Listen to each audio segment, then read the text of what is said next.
Good afternoon, everybody. Today being Panchami day, Vaishaka Shuddha Panchami, is an auspicious day of Adi Shankara's birthday. I wish to speak about a few points, important points about Adi Shankara's lifespan, that is called as Shankara Vijayam. Adi Shankara's life or biography is scripted as Shankara Vijayam. There are about 9 points which I need to talk about, and these points probably most of them know, but still I would like to recap. The first and most foremost important aspect of this presentation is of Shankara's birth date. Shankara has born according to some of the scripts as 350 BC and some list it as a 700 AD. There is a lot of error in the calculations. Upon doing a little of the research, I could trace a place where it is given precisely the date along with the month and year. It was 9th of April 5000, sorry, it's 9th of April 509 BCE. That is approximately, we can say, around 2529 years back. And there is a controversy even. As per the British literature, it is listed as somewhere between 700 AD to 800 AD. It is a very big blunder. Some of the papers presented by Max Muller and some other Westerners, European as well as Westerners, they presented it as somewhere between 700 and 800 AD. Probably they might have got confused. Here there is one small possibility of error due to there is one another Adi Shankara in the Shankar Parampara at Sringeri Sharada Peeth.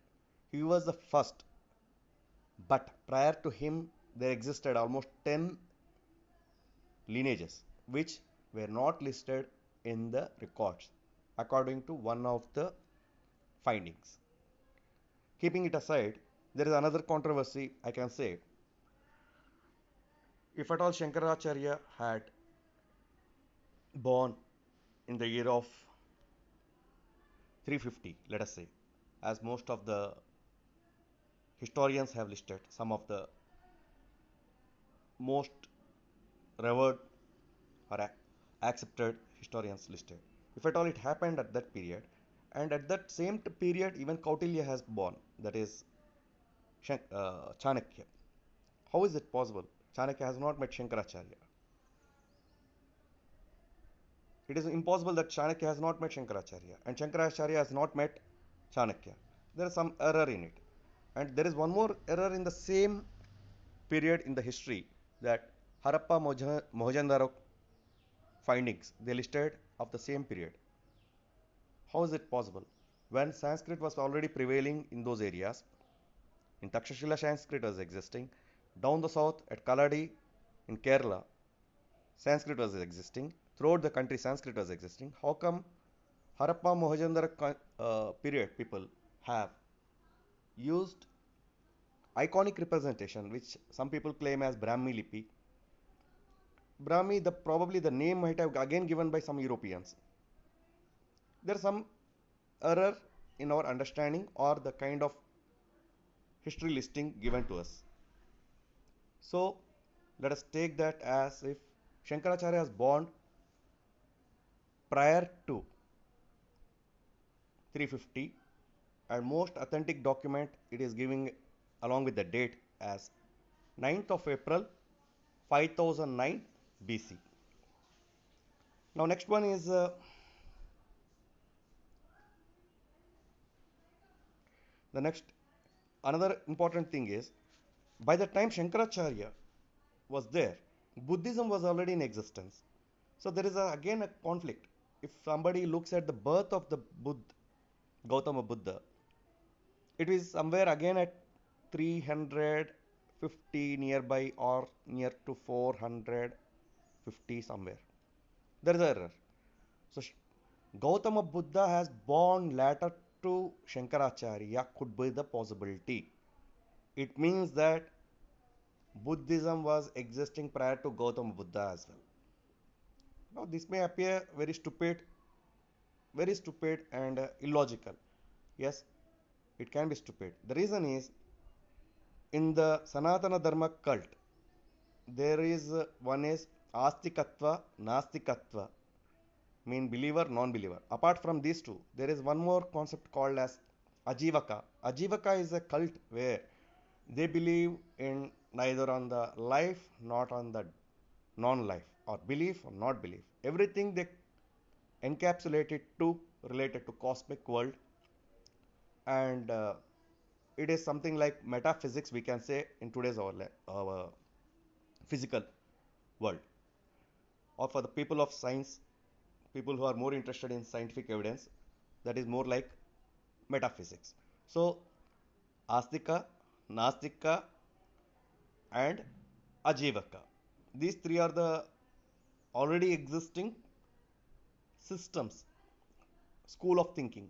Apart from it, Buddhism was already existing, but Buddha has not yet born. This need to be cross-checked because Buddha's birth was somewhere around 450 nearby, whereas much prior to that, approximately one we can say about 80 years prior to that itself, Shankara's birth has took place. So the school of thinking of Buddha method was already existing. Then there was one more cult existing at that time, that is who don't have any kind of faith system, neither believer nor non-believer, not even Ajivaka, not even Jainism, not even Buddhism, but they don't believe in anything, just simply they live. This is the kind of system prevailing at that time. At that time, his birth was took place. Then next point, the first point I have talked about the controversy related to the birth period of Shankara. The second one is birthplace. Birthplace is Kaladi. This place down south Kerala as on today, but prior to the formation of Kerala state, it was part of Tamil Nadu state, and Kerala is also one of the part and parcel of the western Ghat region, Malaya Hills, so is called as Malayali, and this area is again dug out from ocean or sea from the sea by Parshurama. This is the birthplace, and he is born to Namburti community, and the Namburti, this name originated again Namburu from Guntur village. This has migrated from Andhra region to Kerala region. Same is another evidence of the Ayyappa main priest, chief priest, migration from Andhra region. It is from Godavari belt, East Godavari belt. Okay, this is the second part. First one is a birthplace conflict. Second one is a birthplace. First one is a birth date conflict or the year conflict. Second one coming to the birthplace. Then next is the third one, Sannyasa Ashrama. He was youngest among the sannyasis. Of the sannyasi cult, he was the youngest. Approximately at the age of 7, he took Sannyasa Ashrama. We can say that he straight away entered into Sannyasa Ashrama after the birth. During the Brahmacharya itself, the moment he got thread ceremony, immediately he got into sannyasa, we can take it. So he is the only person or born on the earth who straight went into the sannyasa ashrama, the fourth step of the ashrama dharmas. And the first and foremost important thing one need to understand while talking about Shankaracharya is, we know that many kind of revolutions occurring in the history, and many kinds of conflicts related to religions, thinkings were existing. But he was first among the revolts. There was a radical thinking about the Sanatana Dharma, Buddhism, Jainism, Ajivaka, and the people who don't believe in anything. To these kind of conflict of thinking, he became instrumental and he brought a revolution. So he was the first among the revolutionary, I can say. His revolution was against wrong preaching methods about Sanatana Dharma, wrong notions carried out by some other sects, some other faiths, talking negatively and presenting negatively about the Sanatana Dharma and misleading the kings, rulers, empires, as well as the villagers, dwellers, people.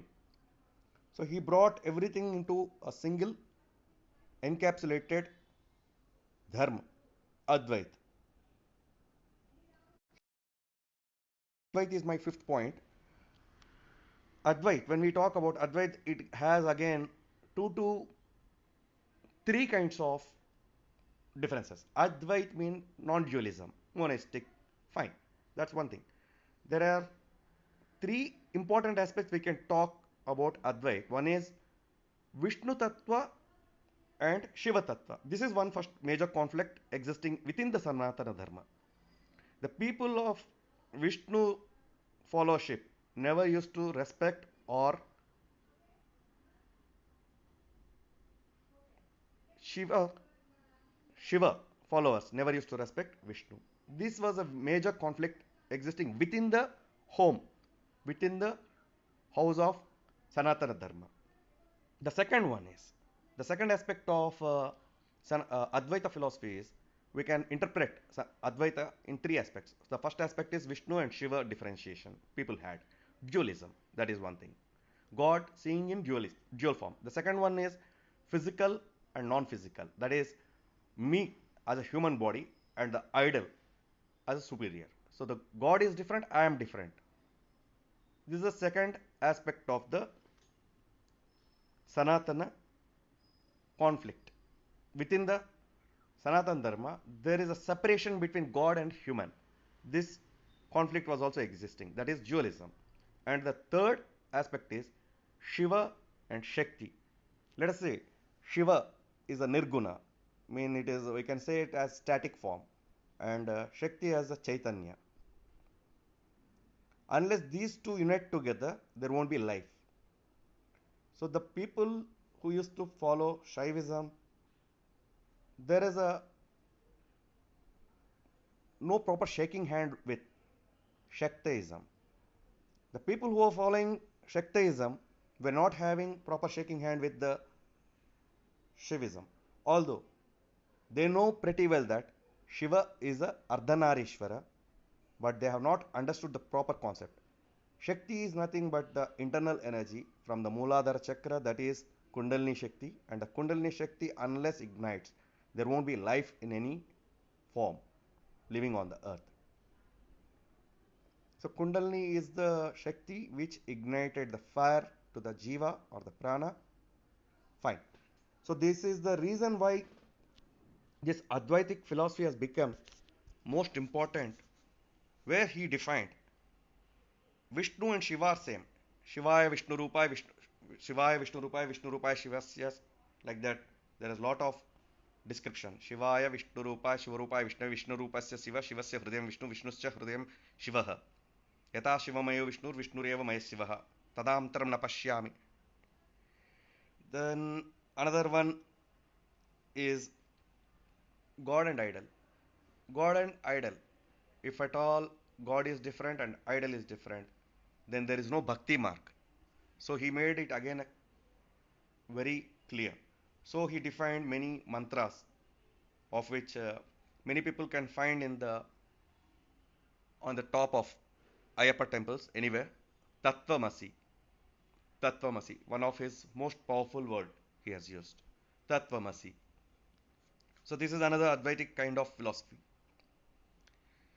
To break social differences, he created a system called Panchayatana, where Lord Ganesha, Vishnu, Shiva, Shakti, and Surya are revered together. The five main deities, Panchayatana. This concept has been initiated or founded by Adi Shankaracharya. This is my fifth point related to Advaitic philosophy. Then next coming is the Pithas. He established four Pithas. Most everybody knows that. And the fifth Pitha I need to talk little about. The fifth Pitha location is Kanchi. There is a lot of controversial presentations related to Kanchi. Some people mention some of the documents related to 1700 BC AD. That could be already after foreign invasion. But authentic sources declare that after establishing four Pithas, Shankaracharya has sat at Kanchi for his own stay for a short span of 6 years. So Kanchi is also a cult related to Shankaracharya itself. There is a very big misconception that people think that it is only four Pithas. Kanchi, no, they won't refer.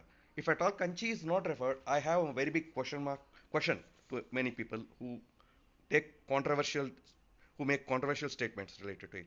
Within my own lifespan, I had seen three lineages of Kanchi Paramacharyas. One is Periyarvar, that is the walking god, Chandrasekhara Saraswati. He was revered as one of the most god form. Next one is Jayendra Saraswati. Recently he has demised. The third, right now, Vijayendra Saraswati. Approximately he is about 48 aged. So the three lineages have spread Hindutva or the Sanatana Dharma, culture, civilization, even social movements, social help, hospitals, many other things they have done within these three lineages itself. And Shankaracharya Periyarvar is considered as the walking god. I, I refer I wish to refer one anecdote here. One of electrician working at the Kanchi premises. He was a Muslim. He all of a sudden came to Shankaracharya Periyarvar and requested him to help him. He is undergoing a lot of troubles at home. So then Periyarvar has advised him and asked him, how many times you are doing namaz? That Muslim man said as stood unanswered. He said, why you are not doing the fifth time namaz? Then he became astonished.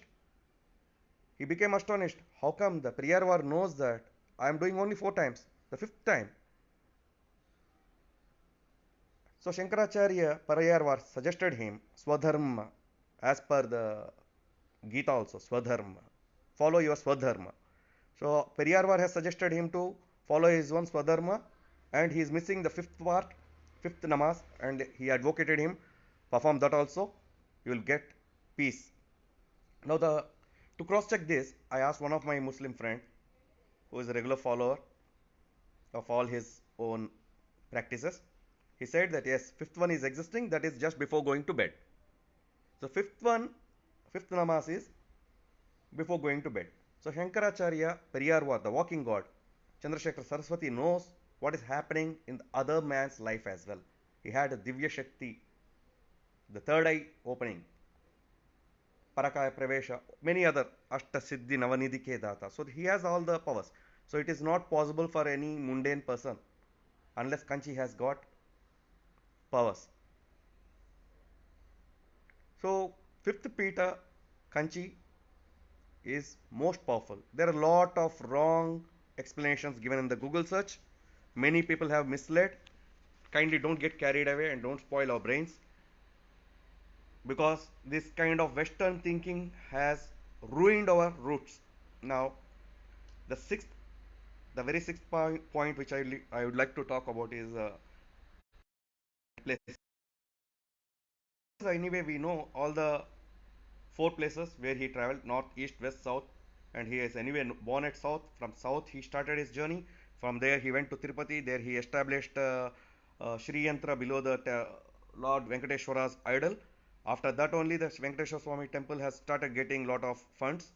because Shri Yantra has the power to attract money. Shri itself means the wealth. Then he was traveled, established lot of pitas, and most importantly, four pitas. The four pitas, south one, east, west, and north in the Kashmir. Let me not go much details into that. And he went his visit to Kashi and to the central India is very important. That is near to Mahishmati, where he had to encounter. That is during his last period. He had to encounter a person by name Mandan Mishra. There is an incorrection. Mandan Mishra, Mishra. The papers publish it as Mandan Mishra. But I have a doubt about the name itself. One is Mandan Mishra means slow Mishra. Mundan Mishra means tonsured Mishra. Madan means he is a follower of Krishna. He was one of the well noted Vedic scholar. He ha- and he had to undergo a debate with Adi Shankaracharya, where Shankara defeats him. Then Mandar Mishra's wife Bharati will come and she asks Shankaracharya to debate with him. Later, she gives up that idea and she gives him a half an hour time. Shankaracharya and Mandan Mishra, before they start, Bharati will adorn both of them a garland of flowers. So Shankaracharya will be having a garland of flower, and Mandan Mishra or Mundan Mishra or Madan Mishra is also adorned with a garland of flowers. In this argument, what happened within this half an hour, Mandan Mishra became irritant, angered, and he almost losing the game of argument, debate. And Shankaracharya remained cool. Later, after half an hour, Bharati, wife of Mandan Mishra or Mundan Mishra or Madan Mishra, came over there and declared Shankaracharya as the winner. She said that anger has defeated her husband. Anger has defeated her husband. How she could make out her husband is angered? She could make out that her husband is angered because the flowers have dried, faded. When the person becomes angered, his body heat develops, and because of which the flowers have faded. Whereas the Shankaracharya remained in a balanced state, cool, and the flower garland in his neck remained as it is. So Shankaracharya stood as the winner of the debate. The debate is nothing but much about Mimamsa, Upanishad Sara. Let me not go much about it, even I am also amateur to that discussion. So my seventh point will come now is he has devised many panchakas, ashtakas for bhakti marg, of which Mahishasini Mardini Stotra is very popular. It is a very powerful mantra kind of Ayagiri Nandini.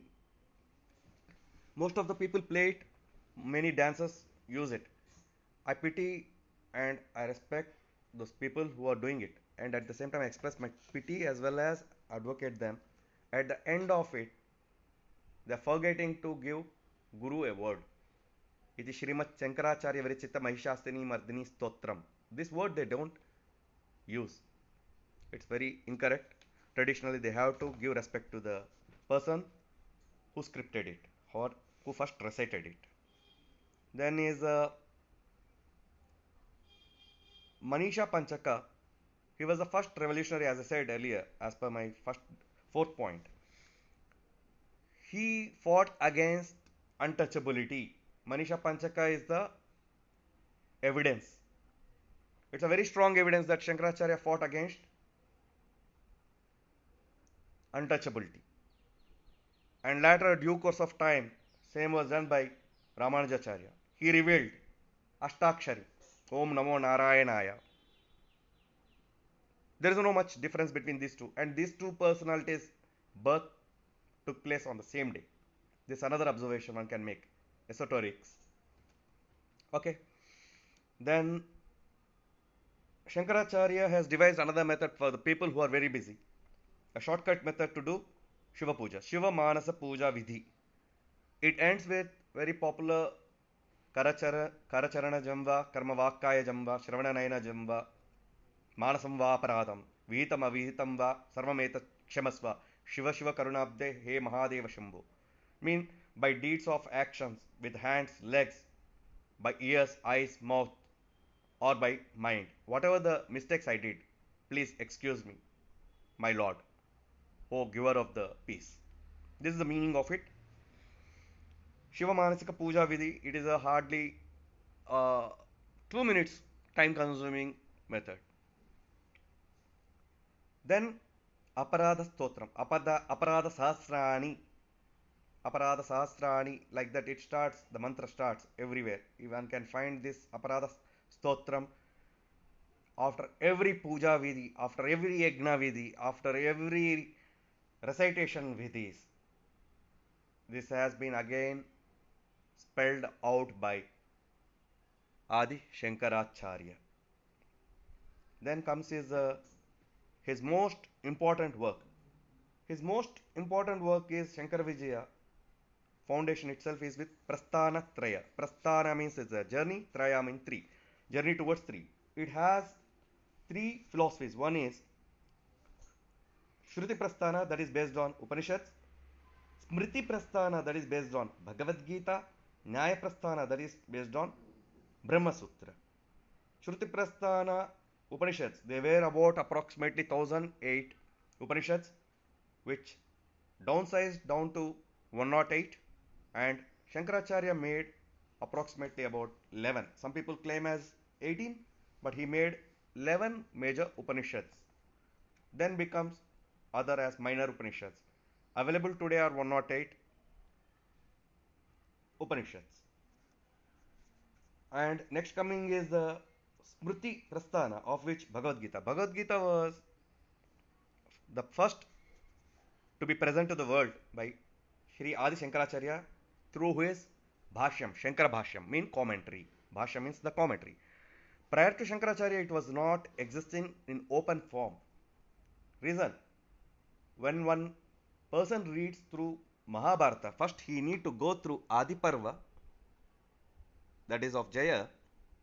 Adi Parva itself is a very big Parva because it has encapsulated form of total Mahabharata. Then again it repeats. Then Sabha Parva, then Vana Parva, then Virata Parva, then comes is the Bhishma Parva. At the end of the Bhishma Parva, Mahabharata Yuddha starts. There, the 701 shlokas as per ISKCON or available today have been extracted out of Bhishma Parva and presented. And this work has been done exclusively by Adi Shankaracharya. The work of Adi Shankaracharya, today we are taking that nectar. Then Shankaracharya given utmost importance to Gita. Reason is at the end of Gita each chapter, iti Shrimad Bhagavad Gita su Upanishatsu. This word is being repeated by everybody. One can find in any of the Gita books. If somebody is having in any of the languages, they can find. Iti Shrimad Bhagavad Gita su Upanishatsu. Mean Gita itself is another Upanishad. It has essence of all the major Upanishads, minor Upanishads, or 1008 Upanishads together in it, within these 700 shloks. Then comes his final conclusion. What he has given is, he has given a final conclusion word to the world in a very simple manner by just saying few words. These few words in his own lines, which I would like to just read about. Just a moment, friends.